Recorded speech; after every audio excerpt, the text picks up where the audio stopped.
கர்த்தருக்கு ஸ்தோத்திரம். கர்த்தருடைய நாமம் மகிமைப்படுவதாக. நீர் பொய் வார்த்தை சொல்லிட மனதும் மாறிட மனிதன் அல்லவே. இயேசுவே நீ சொன்ன வார்த்தைகள் எல்லாம் தவறாமல் நிறைவேறுமே. நீ பொய் வார்த்தை சொல்லிட மனதும் மாறிட மனிதன் அல்லவே. இயேசுவே நீ சொன்ன வார்த்தைகள் எல்லாம் தவறாமல் நிறைவேறுமே. நீ சொல்லியும் செய்யாதிருப்பீரோ, சொன்ன வார்த்தையை மறந்து போவீரோ. நீர் சொல்லியும் செய்யாதிருப்பீரோ, சொன்ன வார்த்தையை மறந்து போவீரோ. ஒரு முறை என்னிடம் நீ சொன்னதை குறிப்பிட்ட காலத்தில் நிறைவேற்றுவீர். ஒரு முறை என்னிடம் நீ சொன்னதை குறித்திட்ட காலத்தில் நிறைவேற்றுவீர். ஆமென். ஆண்டவர் நீங்கள் அதிகமாய் நேசிக்கிற அன்பின் பரலோக தகப்பனே, இந்த நல்ல வேலைக்காக உம்மை நன்றியோடு கூட துதிக்கிறோம், உம்மை ஸ்தோத்திரிக்கிறோம் அப்பா. இந்த வேளையிலும் கூட அப்பா இம்மட்டுமாய் எங்களை கிருபையாய் நடத்தி வந்த உடைய அன்புக்காய் நன்றி செலுத்துகிறோம் அப்பா. நீர் பொய் சொல்ல நீர் மனிதர் அல்ல ஏசப்பா. நீர் மனமாற மனுபுத்திரன் அல்ல ஏசப்பா. நீங்க சொன்ன வார்த்தையை நீர் உண்மை உள்ள தேவனாய் இருக்கிறீர் அப்பா. அதை செய்ய அப்பா நீர் தவறாமல் நிறைவேற்றுகிற தேவனாய் இருக்கிறபடியால் நன்றி செலுத்துகிறோம். நீர் வார்த்தையை அனுப்பினவர், அந்த வார்த்தையை நிறைவேற்ற வல்லவராய் இருக்கிறீர் அப்பா. உனக்கு நன்றி செலுத்துகிறோம் அப்பா. மனிதர்கள் மாறலாம், சூழ்நிலைகள் மாறலாம், காலங்கள் மாறலாம் அப்பா. நீர் ஒரு நாளும் மாறாத தேவனாய் இருக்கிறபடியால் நன்றி செலுத்துகிறோம். உடைய மாறாத அன்புக்காக கோடி நன்றிகளை எடுக்கிறோம் அப்பா. உம்மை உயர்த்துகிறோம், எங்களை தாழ்த்தி வெறுமையாக்குறோம் அப்பா. இயேசுவின் நாமத்தில் பிதாவே, ஆமென். கர்த்தரின் ஆலோசனைக்காக சங்கீதம் 92 அதிகாரம் அதனுடைய 13 மற்றும் 14 வசனங்கள். சங்கீதம் 92 அதனுடைய 13 மற்றும் 14 வசனங்கள். கர்த்தருடைய ஆலயத்திலே நாட்டப்பட்டவர்கள் எங்கள் தேவனுடைய பிரகாரங்களில் செழித்திருப்பார்கள். கர்த்தர் உத்தமர் என்றும் என் கண்மலையாகிய அவரிடத்தில் அநீதி இல்லை என்றும் விளங்க பண்ணும்படி அவர்கள் முதிர் வயதிலும் கனி தந்து புஷ்டியும் பசுமையுமாய் இருப்பார்கள். கர்த்தருடைய நாமம் மகிமைப்படுவதாக. கர்த்தருடைய ஆலயத்திலே நாட்டப்பட்டவர்கள், கர்த்தருடைய ஆலயமாகிய அவருடைய பரிசுத்த ஸ்தலத்தில் அவருடைய சமூகத்தில் நாட்டப்பட்டவர்கள் என்றால் அவருடைய சமூகத்திலே தரித்திருப்பவர்கள், அவருடைய சமூகத்தில் வந்து ஜெபிக்கிறவர்கள், அவருடைய சமூகத்தில் வந்து அவரை ஆராதிப்பவர்கள். இப்படிப்பட்ட தேவனால் தெரிந்து கொள்ளப்பட்ட ஒவ்வொருவரும் எப்படி இருப்பார்கள் என்று வேதம் சொல்லுகிறது என்றால், தேவனுடைய பிரகாரங்களில் செழித்திருப்பார்கள் என்று வேதம் சொல்லுகிறது. செழிப்பு என்றால் ஆசீர்வாதம், பூமிக்குரிய ஆசீர்வாதம் மற்றும் ஆவிக்குரிய ஆசீர்வாதத்தினால் அவர்கள் செழித்திருப்பார்கள் என்று வேதம் சொல்லுகிறது. அடுத்த வசனத்தில் கர்த்தர் உத்தமர் என்றும் என் கண்பலையாகி அவரிடத்தில் அநீதி இல்லை என்று விளங்க பண்ணும்படி அவர்கள் முதிர் வயதிலும் கனி தந்து புஷ்டியும் பசுமையுமாய் இருப்பார்கள்.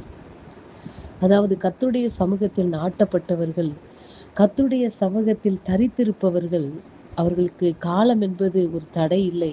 அவர்கள் முதிர் வயதிலும் என்ன செய்வார்கள் என்றால் கனி தந்து புஷ்டியும் பசுமையுமாய் இருப்பார்கள் என்று வேதம் சொல்லுகிறது. ஒரு மரமானது சாதாரணமாக ஒரு மரத்தை எடுத்துக்கொண்டால் அது ஒரு கிட்டத்தட்ட ஒரு 15-20 வருஷம் வாழுகிறது. அப்படி என்றால் அந்த மரத்தில் எவ்வளவு கனிகள் கொடுக்கும், அது வளர்ந்ததுக்கு அப்புறம் அது எவ்வளவு கனிகள் கொடுத்தது என்பதை நாம் பார்க்க முடியும். ஆனால் முதிர் வயது ஆகும்போது அதனால் எவ்வளவு கனிகளை கொடுக்கும் என்பது நாம் சொல்ல முடியாது. ஆனால் வேதம் சொல்லுகிறது, தேவனுடைய கர்த்தருடைய ஆலயத்தில் நாட்டப்பட்ட ஒவ்வொரு தேவனுடைய பிள்ளைகளும், அதாவது அவருடைய சமூகத்தில் தரித்திருக்கிற பிள்ளைகள், அவருடைய வாழ்நாட்களில் முதிர் வயதில் கூட என்ன செய்வார்கள் என்றால் கர்த்தருக்கு பிரியமுள்ளவர்களாய் வாழ்ந்து பசுமையும் புஷ்டியுமாய் இருப்பார்கள் என்று வேதம் சொல்லுகிறது. அப்படி என்றால் எல்லா ஆசீர்வாதத்திலும் அவருடைய வாழ்க்கையில் எந்த ஒரு குறை இல்லாமல் பசுமையான ஒரு சூழ்நிலை, புஷ்டியான ஒரு செழிப்பான ஒரு சூழ்நிலையை கர்த்தர் உருவாக்கி தருவார் என்று வேதம் சொல்லுகிறது. அன்பு பிள்ளைகளே, ஒரே ஒரு காரணம்தான், அது கர்த்தருடைய சமூகத்தில் நாட்டப்பட வேண்டும், கர்த்தருடைய சமூகத்தில் தரித்திருக்க வேண்டும் என்று வேதம் சொல்லுகிறது. நாம் எந்த ஒரு சூழ்நிலையிலும் கஷ்டத்திலும் வேதனை நாம் இருக்கும் பொழுது, எந்த ஒரு சூழ்நிலையானாலும் மற்றவர்களிடத்தில் போய் நாம் புலம்புவதை விட்டுவிட்டு அவருடைய சமூகத்தில் போய், அப்பா என்னுடைய காரியம் இப்படிப்பட்டதா இருக்கிறது, அப்பா என்னுடைய சூழ்நிலை இப்படிப்பட்டதா இருக்கிறது, இதை மாற்ற உங்களால் தான் முடியும் என்று சொல்லி அவருடைய சமூகத்தில் போய் நம்முடைய பிரச்சனைகளை நாம் என்ன செய்ய வேண்டும் என்றால் சொல்லிவிட்டு அவருடைய ஸ்தோத்தரித்து விட்டு அவருடைய சமூகத்தில் நாம் சென்று விட வேண்டும். ஒவ்வொரு நாளும் அவருடைய சமூகத்தில் நாம் சென்று நாட்டப்பட்டு தரித்திருக்கும் பொழுது அவர் இதை என்ன செய்கிறார் என்றால் செழிப்புள்ளதாகவும் புஷ்டி உள்ளதாகவும் கனி தரக்கூடிய நல்ல ஒரு வாழ்க்கையாக மாற்ற கர்த்தரால் முடியும். அன்பு பிள்ளைகளே, கர்த்தருடைய சமூகத்துக்கு வந்தாதான் நம்முடைய குறைவுகள் நிறைவாக்கப்படும். நாம் அவருடைய சமூகத்துக்கு போகாமலே இருந்து செழிப்பை காண வேண்டும் நினைத்தால் அது முடியவே முடியாது. அன்பு பிள்ளைகளே, ஒவ்வொரு நாளும் அவருடைய சமூகத்தில் நாட்டப்பட்டவர்களாய் அவருடைய சமூகத்தில் நாம் தரித்திருப்பவர்களாய் இருக்கும் பொழுதுதான் நம்முடைய குறைகளை கர்த்தரிடத்தில் நாம் தெரிவிக்கும் பொழுதுதான் நம்முடைய குறைகளை அவர் என்ன செய்ய முடியும், நிறைவாக்க முடியும். அன்பு பிள்ளைகளே, மரமானது அது வளரும்படியாய் அதற்கு நீர் பாய்ச்சி அதை களை பறித்து அதை பாதுகாப்பாய் எந்த விலங்குகள் அதை தொடாதபடி வேலி அடைத்து காத்து அதை என்ன செய்யும், பாதுகாத்து பராமரித்தால் மாத்திரமே அந்த எந்த ஒரு மரமானது கனியை கொடுக்கும்.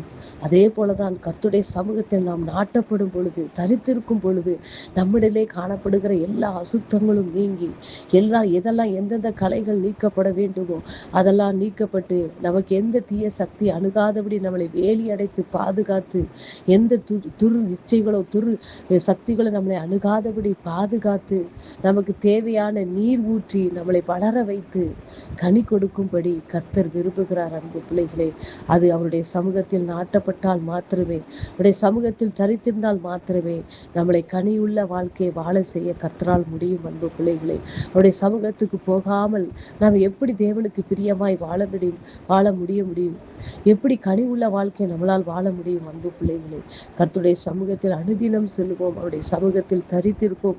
கர்த்தருடைய வேத வசனம் என்ன சொல்லுகிறது என்பதை அவருடைய வசனத்தின்படி கேட்டு நாம் நம்முடைய வாழ்க்கையை திருத்தி கொண்டு நமக்கு நல்ல ஒரு பரிசுத்தமான வாழ்க்கை, ஒரு கனி நிறைந்த வாழ்க்கை, ஒரு புஷ்டியும் செழிப்புமான வாழ்க்கை நாம் வாழ கர்த்தருடைய சமூகத்தில் நாம் நாட்டப்பட்டு தரித்திருக்கும் பொழுது அதை கர்த்தர் ஆசீர்வாதமாய் மாற்ற அவர் வல்லமையுள்ளவராக இருக்கிறார். அன்பு பிள்ளைகளே, இந்த நாட்களில் கர்த்தர் விரும்புகிறது அவருடைய சமூகத்தில் நாம் நாட்டப்பட வேண்டும், அவருடைய சமூகத்தில் நாம் தரித்திருக்க வேண்டும் என்று கர்த்தர் விரும்புகிறார். அன்பு பிள்ளைகளே, எந்த சூழ்நிலையானாலும் அவருடைய சமூகத்தில் நாம் நின்று விட்டால் நம்முடைய தேவைகள் எல்லாவற்றையும் சந்தித்து நமக்கு என்னென்ன ஆசீர்வாதங்கள் வேண்டும், என்னென்ன தேவைகள் வேண்டும் என்று அவர் அறிந்து நம்மளை செழிப்பாய், ஆசீர்வாதமாய், புஷ்டியாய், பசுமையாய் மாற்ற கனி உள்ள வாழ்க்கையை கொடுக்க கர்த்தர் வல்லமை உள்ளவராக இருக்கிறார். அன்பு பிள்ளைகளை, வார்த்தை நிமித்தமாக கர்த்தர் உங்களை ஆசீர்வதிப்பாராக. ஆமென்.